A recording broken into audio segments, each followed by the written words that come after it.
વિદ્યાર્થી મિત્રો, ધોરણ 10 સામાજિક વિજ્ઞાન પાઠ 1 ભારતનો વારસો એના અંદર આપણે અત્યાર સુધી બે પાઠ જોયા.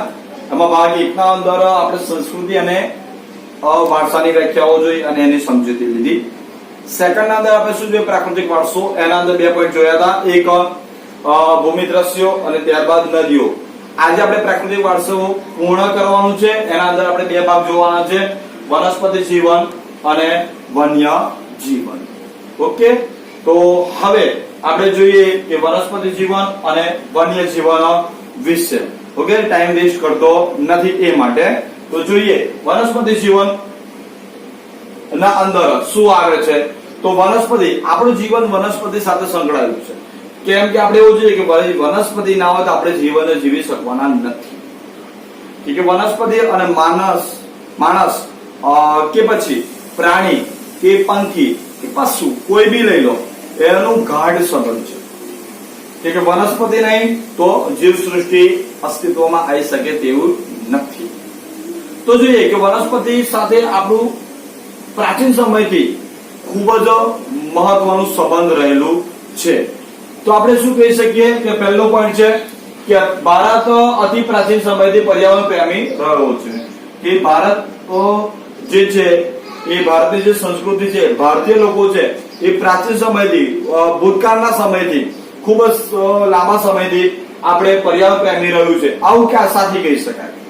તેનું કારણ છે કે વૃક્ષ પ્રેમ, પુષ્પ પ્રેમ અને છોડવાઓ પ્રત્યેનો આપણો પ્રેમ છે. આપણે આદર આપીએ છીએ. તો એ આપણે કહી શકીએ કે વનસ્પતિ જીવન એટલે વનસ્પતિના અંદર કે પ્રાચીન સમયથી ભારતની જે પ્રજા છે એ પ્રજા પર્યાવરણ પ્રેમી રહી છે. એની સાક્ષી શું પૂરે છે? તો એની સાક્ષી પૂરે છે કે વૃક્ષ પ્રેમ, પુષ્પ પ્રેમ અને છોડવા પ્રત્યે પ્રેમ આપણો છે. એ એની સાક્ષી પૂરે છે કે આપણે વૃક્ષ પ્રત્યે, પુષ્પ પ્રત્યે અને છોડવા પ્રત્યે પ્રેમ કરીએ છીએ. એ માટે આપણે એવું કહી શકીએ કે ભારતીય જે પ્રજા છે એ અતિ પ્રાચીન સમયથી પર્યાવરણ પ્રેમી રહી છે. ત્યારબાદ આપણે જોઈએ કે આપણે ખાવા જોઈએ છે, ખોરાક જોઈએ છે. આપણે પ્રાણીઓને, પશુ પક્ષી દરેકને ખોરાક જોઈએ છે. આ ખોરાક ક્યાંથી મળે છે? તો આપણે કહી શકીએ કે વનસ્પતિ. તો વનસ્પતિમાંથી આ ખોરાક મળે છે એટલે આપણે શું કહી શકાય કે માનવ અથવા માણસો, પ્રાણીઓ, પશુ પક્ષી દરેકે ખોરાક માટે વનસ્પતિના ઉપર આધાર રાખવો પડે છે. કે માણસ હોય, પ્રાણીઓ હોય, પશુ પક્ષી હોય, દરેકે સજીવે આહાર માટે, ખોરાક માટે વનસ્પતિના ઉપર આધાર રાખવો પડે છે. એ જ રીતે આપણે જે છે એ પર્યાવરણ પ્રેમી છે. એનું કારણ શું છે? તો એના પ્રત્યે આપણે ઘણા બધા એવી પૂજાઓ કરવામાં આવે છે. હિન્દુ ધર્મના અંદર એ પૂજાઓ કરવામાં આવે છે, એની આરતી કરવામાં આવે છે, ધૂપ કરવામાં આવે છે, દીપ કરવામાં આવે છે, ઘણા બધા વ્રત રાખવામાં આવે છે. જેમ કે જે છોકરીઓ હોય છે, છોકરીઓ સવારના અંદર તુલસીને પાણી પીવડાવે છે. એ ઉપરાંત જે સ્ત્રી મેરેજ થઈ ગયું હોય ને વડ સાવત્રી નામનો જે વ્રત કરે છે. એ ઉપરાંત લીમડાને પણ પૂજા કરવામાં આવે છે, મવડાની પૂજા કરવામાં આવે છે. આવા ઘણા બધા જે વૃક્ષો છે એ વૃક્ષોની પૂજા કરવામાં આવે છે. તો જોઈએ કે વડ, પીપળો, તુલસી વગેરેની પૂજા, ધૂપ અને દીપ કરવામાં આવે છે, એટલે આરતી કરવામાં આવે છે. એ ઉપરાંત વડ સાવત્રી જે વ્રત છે એ વ્રતના અંદર સ્ત્રીઓ જે વડની પૂજા કરે છે. ઓકે મિત્રો, એટલે ખાસ ધ્યાન રાખજો. વડ સાવિત્રી અને પુસ્તક અંદર વટ સાવિત્રી લખેલું છે, પણ વટ ના આવે, વડ સાવિત્રી આવે છે. તો આજ એના અંદર શું કારણ કે વડની પૂજા કરવામાં આવે છે. એટલે પર્યાવરણ પ્રેમી એની સાક્ષી શું બોલે છે? તો ભારતીય જે પ્રજા છે વૃક્ષ પ્રેમી, પુષ્પ પ્રેમી, છોડવા પ્રત્યેનો આપણો આદર ભાવ છે એ આપણે દર્શાવીએ છીએ. ત્યારબાદ માનવ, પ્રાણી, પશુ પક્ષી એ આહાર માટે વનસ્પતિનો ઉપર આધાર રાખે છે. આપણે વડ, પીપળો, તુલસી વગેરેની પૂજા, દીપ અને ધૂપ અને દીપ કરવામાં આવે છે હિન્દુ ધર્મના અંદર ખાસ. એ ઉપરાંત વડ સાવત્રી નામનું જે ના અંદર જે વ્રત છે એ વ્રતના અંદર વડની પૂજા કરવામાં આવે છે. એ ઉપરાંત વનસ્પતિના અંદર આપણે જોઈએ કે અનાજ, કઠોળ, તેલબિયા, ધન ધાન્યથી લહેરાતા ખેતરો, વન સમૃદ્ધિ, જંગલો, ઔષધિઓ, આ દરેકે દરેક જે વસ્તુ છે એ વનસ્પતિ સાથે સંબંધિત છે. ફરીથી એકવાર અનાજ, કઠોળ, તેલબિયા, કંદાન્ય થી લહેરાતા ખેતરો, વન સમૃદ્ધિથી ના જંગલો, ઔષધિઓ, આ દરેકે દરેક બાબતો જે માનવ જીવનને સમૃદ્ધ બનાવે છે કે માનવ માટે આ ખૂબ જ ઇમ્પોર્ટન્ટ છે. અનાજ જોઈએ, કઠોળ જોઈએ, તેલબિયા જોઈએ, રામધન્ય જોઈએ, જંગલો જોઈએ, ઔષધિ પણ માણસ માટે ઇમ્પોર્ટન્ટ છે. તો તેથી આપણે કહીએ કે ભાઈ જીવન માટે ખૂબ જ સમૃદ્ધ બનાવેલું છે. એ ઉપરાંત આપણે જે ઔષધિઓ છે એ ઔષધિની અંદર ઘણી બધી ઔષધિ છે, જેમ કે હરડે, આમળા, બહડા, કુવારપાઠું, અશ્વગંધા, ત્યારબાદ લીમડો, ત્યારબાદ સર્પગંધા, આ આવી ઘણી બધી જે વનસ્પતિ છે એ વનસ્પતિ ઔષધિ તરીકે ઉપયોગી લેવામાં આવે છે કે જેથી કરીને જે આપણે ઔષધિ મીન્સ કે દવાઓ તરીકે આનો ઉપયોગ કરવામાં આવે છે.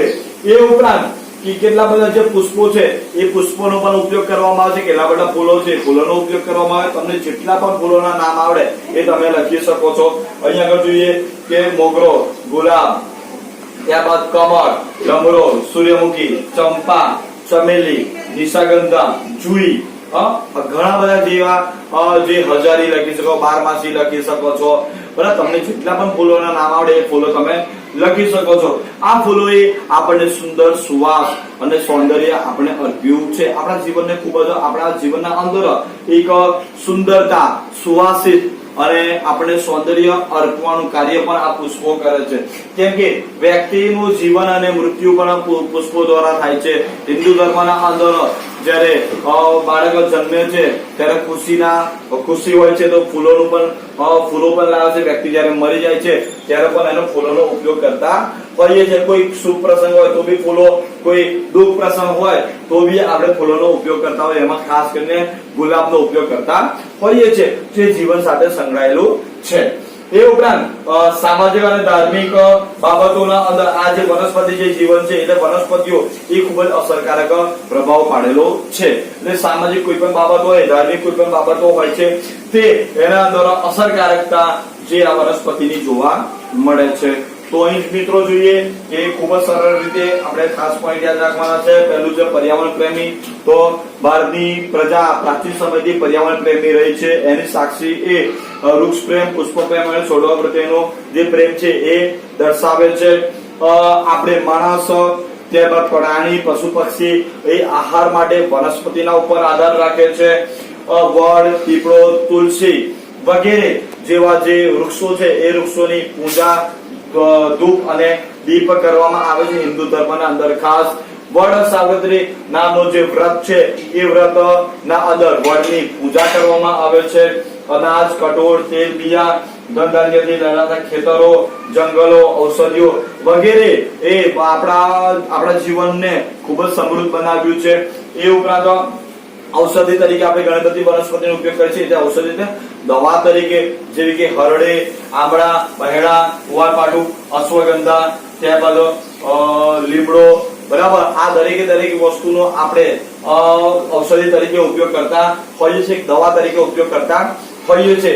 એ ઉપરાંત આપણા જીવનના અંદર ફૂલોનું પણ ઘણું બધું મહત્વ છે, જેના અંદર મોગરો, ગુલાબ, કમળ, ડમરો, સૂર્યમુખી, ચંપા, નિશાગંધા, જુઈ, એ ઉપરાંત બારમાસી, હજારી, તમે જે પણ ફૂલો બોલી શકો એ બોલી શકો, એ લખી શકો છો.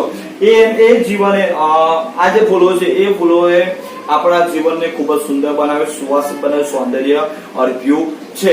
અને કેટલીક ભારતના અંદર સામાજિક, ધાર્મિક જે બાબતો છે એ બાબતોના અંદર પણ વનસ્પતિનો ઉપયોગ કરવામાં આવે છે, જેને આપણે એના કારણે અસરકારકતા રહી છે. જેમ કે ઘણા બધા જે ઘરોના અંદર જોઈએ કે ઘરની બહાર આસોપાલવનું તોરણ લગાવવામાં આવે છે. મેરેજ પ્રસંગોના અંદર આસોપાલવનું તોરણ લગાવવામાં આવે છે. મેરેજના અંદર ઘણા બધા જે હિન્દુ ધર્મના અંદર જે આસોપાલવ હોય છે એ ઉપયોગ કરવામાં આવે છે. એક લીમડા રોપવા, થાંભલી એને બોલે છે, થાંભલી રોપવામાં આવે છે. આ દરેકે દરેક વસ્તુ કરવામાં આવે છે. એટલે આપણે એવું કહી શકીએ કે વનસ્પતિ જે જીવન છે એ જીવન પ્રાચીન કાળથી આપણા સાથે સંકળાયેલું છે અને એનું ખૂબ જ મહત્વ છે. અહીં આગળ તમે જોશો કે દરેકે દરેક વસ્તુ વનસ્પતિને જ લગતી છે. એટલે આ જે પોઈન્ટ પૂછાય એટલે વનસ્પતિ જીવનના અંદર વનસ્પતિ વિશે લખવાનું છે. પણ પ્રશ્ન કઈ રીતે પૂછાય છે એ ખાસ મહત્વનું છે. પ્રશ્ન વનસ્પતિ જીવન એવું નહીં પૂછાય. પ્રશ્ન એવું પૂછાશે કે ભારતની પ્રજા પ્રાચીન સમયથી પર્યાવરણ પ્રેમી રહી છે, સમજાવો. બરાબર, પહેલું જે વાક્ય છે એ પૂછાય છે એટલે તમારે આ બધું લખવાનું છે. તો હવે આપણે આગળ જોઈએ વન્ય. વિદ્યાર્થી મિત્રો, હવે આપણે બીજું આગળનો જે પોઈન્ટ જોઈએ વન્ય જીવન. તો વન્ય જીવનના અંદર શું આવે છે એ જોઈએ, કેમ કે વન્ય જીવન પણ આપણા માટે ખૂબ જ ઇમ્પોર્ટન્ટ છે. કારણ કે વન્યજીવોમાં જે પ્રાણીઓ છે એ પ્રાણીઓને પણ આપણે ઘણું બધું મહત્વ આપેલું છે. અને સાથે સાથે આપણે પણ એવું પણ કહી શકીએ કે પ્રાણીઓ છે તો એના કારણે આપણે પણ છે. કારણ કે પ્રાણીઓ જે હોય છે એને માટે આપણે આપણું જે જીવન છે મીન્સ કે આપણે એમને જોવા માટે જઈએ છીએ. એના કારણે કેટલાક જે શાકાહારી પ્રાણીઓ છે એને એ લોકો ખાય છે, તો કે જેનાથી વનસ્પતિનો પણ બચાવ થાય છે અને જે આપણા માટે પણ ઇમ્પોર્ટન્ટ છે. તો જોઈએ વન્યજીવન. તો વન્યજીવનના અંદર શું આવશે કે પ્રાણી પ્રેમ મીન્સ કે ભારતીય પ્રજા જે પર્યાવરણ પ્રેમીની સાથે સાથે પ્રાણી પ્રેમી પણ રહી છે, એટલે પશુ પ્રેમી પણ રહી છે. એનું જે કઈ રીતે કહી શકાય કે વનસ્પતિ જે જીવન છે એ વનસ્પતિ જીવનના અંદર જે જંગલ હોય છે એ જંગલના અંદર પ્રાણીઓ રહે છે. તો આપણે જે છે એ પ્રકૃતિ સાથે તો પ્રેમ કરીએ છીએ, પર્યાવરણ સાથે પ્રેમ કરીએ છીએ. તો પર્યાવરણના અંદર આ જે પ્રાણીઓ છે એ પ્રાણીઓ પણ આવી ગયા છે. એટલે આપણે એવું કહીએ છીએ કે વનસ્પતિ જીવન સાથે એટલે પર્યાવરણ પ્રેમીની સાથે સાથે પ્રાણી પ્રેમી પણ ભારતીય પ્રજા અતિ પ્રાચીન સમયથી રહી છે. કયા વન્યજીવો છે? તો અહીં બધા વન્યજીવોના નામ લખવાના છે. તો જોઈએ વાઘ, સિંહ, હાથી, ગેંડા, શિયાળ, રીંછ, હરણ, રોજ, સાબર, સસલું, અજગર, સાપ, નાગ, નોળિયો, ગો, સાહુડી, ચિત્તો, દીપડો વગેરે જેવા જે વન્યજીવો છે. તમને જેટલા પણ વન્યજીવોના નામ આવે એ બધા તમે અહીંયા બીજા પોઈન્ટના અંદર લખવાના છે.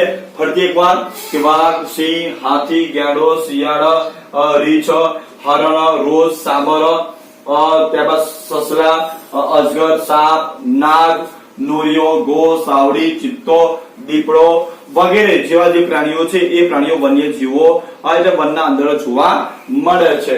અને માત્ર જે ભારત દેશના અંદર જે એશિયાઈ સિંહ છે એ એશિયાઈ સિંહ ખાલી ગુજરાતના અંદર ગીરના જંગલના અંદર જોવા મળે છે. બીજી કોઈ પણ જગ્યાએ આ એશિયાઈ સિંહ જોવા મળતો નથી. એ ઉપરાંત કેટલીક ધાર્મિક માન્યતાઓ છે ભારત દેશના અંદર. ધાર્મિક માન્યતાઓના આધારે આપણે જોઈએ કે વાઘ, મોર, મગર અને ગરુડ જેવા જે પ્રાણીઓ છે એ પ્રાણીઓ અને દેવી દેવતાઓના વાહન તરીકે સ્વીકાર્યા છે. તો આ જે વાઘ હોય છે તે મોર હોય છે, ત્યાં મગર અને ગરુડ આ બધા જે દેવી દેવતાઓ છે એ દેવી દેવતાઓ ના વાહન તરીકે હિન્દુ ધર્મના અંદર માનવામાં આવે છે કે ભાઈ આ જે પ્રાણી છે એ પ્રાણી આનો વાહન છે, આ પ્રાણી આનો વાહન છે. જેમ કે એક નામ બોલું, જેમ કે ખોડિયાર જે કહીએ છે તો એ ખોડિયાર માતા બોલે છે. ખોડિયાર માતાને મગર જે એમનું વાહન તરીકે ઓળખવામાં આવે. જેમ કે ગણપતિનું જોઈએ આપણે તો ઉંદેડું હોય છે. તે એ રીતે જુદા જુદા જે પ્રાણીઓ છે એ પ્રાણીઓ અહીં આગળ જોવા મળે. જેમ કે કાર્તિકેય હોય છે, એનો મોર હોય છે. તો આ જુદા જુદા જે પ્રાણીઓ છે એ પ્રાણીઓને દેવી દેવતાઓ સાથે જોડેલા છે. આપણે જોઈએ બીજું કે આપણે જે રાષ્ટ્રીય મુદ્રા છે એ મુદ્રાના અંદર આપણે પણ ચિત્રો જોવા મળે છે. એ કોના પ્રાણી? તો 4 સિંહની આકૃતિ પહેલા તો આપણે જોઈએ છે. તો 4 સિંહ હોય છે, ચારે ચાર આપણે 3 દેખાય છે પણ ખરેખર કેટલા હોય છે? 4 હોય છે. એ ઉપરાંત ઘોડો હોય છે, હાથી હોય છે, ત્યારબાદ બળદ હોય છે. તો આ જે દરેકે દરેક જે પ્રાણીઓ છે એ પ્રાણીઓનું આપણે જે આપણી રાષ્ટ્રીય મુદ્રાના અંદર મૂકી આપણે એનું મૂલ્ય આંકેલું છે. એ આપણે એનું મહત્વ આંકેલું જોવા મળે છે. જેથી આપણે કહી શકીએ કે આપણે પ્રાણી પ્રેમી છે. એ ઉપરાંત આપણે આ જે પ્રાણીઓ છે એ રક્ષણ માટે આપણે શું કરીએ કે ભાઈ અભયારણ્યો ખોલ્યા છે, જૈવ આરક્ષિત ક્ષેત્રો બનાવ્યા છે, રાષ્ટ્રીય ઉદ્યાનો બનાવ્યા છે, જેથી આ પ્રાણીઓનું રક્ષણ થઈ શકે છે. તો જોઈએ વિદ્યાર્થી મિત્રો વન્યજીવનના અંદર કે ભારતીય જે પ્રજા છે એ પ્રજા પર્યાવરણ પ્રેમીની સાથે સાથે પ્રાણી પ્રેમી પણ રહી છે. એ ઉપરાંત જે વન્ય જીવો છે એમાં નામ લખવાના છે વાઘ, સિંહ, હાથી, ગેડો, શિયાળ, રીંછ, હરણ, રોજ, સાબર, સસલું, અજગર, સાપ, નાગ, નોળિયો, ગો, સાવડી, ચિત્તો, દીપડો વગેરે જેવા જે પ્રાણીઓ છે એ પ્રાણીઓ પણ વન્ય જીવોના વનના અંદર જોવા મળે છે. ભારત દેશના અંદર જે એશિયાઈ સિંહ છે એ એશિયાઈ સિંહ માત્ર ગુજરાતના અંદર ગીરના જંગલના અંદર જોવા મળે છે. ભારત દેશના અંદર કેટલી બધી માન્યતાઓ છે. હિન્દુ ધર્મના અંદર કેટલાક જે પ્રાણીઓ છે એ પ્રાણીઓને દેવી દેવતા એટલે દેવી દેવતાના વાહન તરીકે ગણવામાં આવે છે. જેમ કે વાઘ, મોર, મગર, ગરુડ આ દરેક ને જે એક દેવી દેવતાના વાહન તરીકે ગણવામાં આવે છે કે ભાઈ એમનું વાહન છે. એ રાષ્ટ્રીય મુદ્રાના અંદર આપણે જોઈએ સિંહ, ઘોડો, હાથી, બળદ જેવા પ્રાણીઓ જોવા મળે છે. આ જે પ્રાણીઓ છે એ પ્રાણીઓને આપણે રાષ્ટ્રીય મુદ્રામાં સ્થાન આપીને આપણે એવું નક્કી કર્યું છે, એવું આપણે સાબિત કર્યું છે કે આપણે વન્યજીવ પ્રેમી છે. અને છેલ્લું કે આ જે વન્યજીવોના રક્ષણ માટે અભયારણ્ય, રાષ્ટ્રીય ઉદ્યાન, જૈવ આરક્ષિત ક્ષેત્રો બનાવવામાં આવેલા છે. તો વિદ્યાર્થી મિત્રો આજે આપણે 2 પોઈન્ટ જોયા છે. એક વનસ્પતિ જીવન, બીજું વન્યજીવન. હવે આ કઈ રીતે પૂછાઈ શકે એ આપણે જોઈએ કે ભારતીય પ્રજા એ ભારતીય પ્રજા એ પ્રાચીન સમયથી પ્રાણી પ્રેમી રહી છે સમજાવો. તો તમારે આ રીતે લખવાનું છે. પરફેક્ટ રીતે તમે તૈયારી કરજો. 2 થી 3 વાર તમે વિડિયો પણ જોજો અને 2 થી 3 વાર તમે રીડિંગ પણ કરજો જેથી તમને આખો પોઈન્ટ તમને આવડી જાય. તો મળીએ છે નવા વિડિયોના અંદર. સાંસ્કૃતિક વારસો લઈને 2 દિવસ પછી 1 દિવસ ગેપ છોડીને આપણે પછી મૂકીશું આ વિડિયો આજે અપલોડ કરી દઈએ એટલે જેથી તમને એનું જ્ઞાન આવે. આજે ફ્રાઈડે છે એટલે આજે હું અપલોડ કરી દઈશ અને આજ નાઈટના અંદર અને ત્યારબાદ રવિવારે આપણે નાઈટના અંદર એક બીજો વિડિયો અપલોડ કરીશું. તો મળીએ છે. Bye bye, C you, Tata, જય હિન્દ.